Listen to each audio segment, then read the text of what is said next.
নমস্কার বন্ধুরা, আজকে বানাবো কই মাছের ঝোল।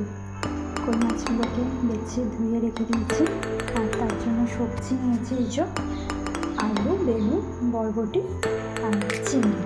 প্রথমে মাছটাকে আমরা হলুদ আর লবণ মাখিয়ে রেখে দেবো।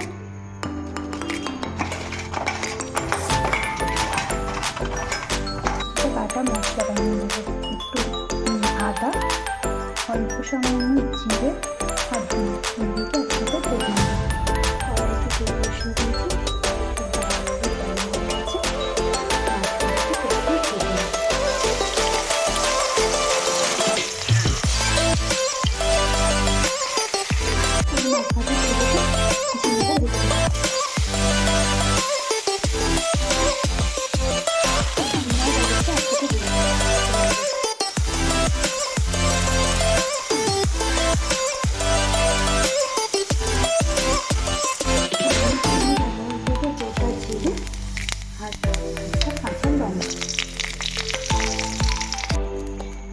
বাটা মশলাটা তেলের মধ্যে দিয়ে দিন।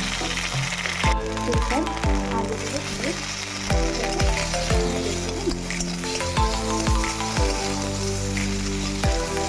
এবার জল দিয়ে দেবো।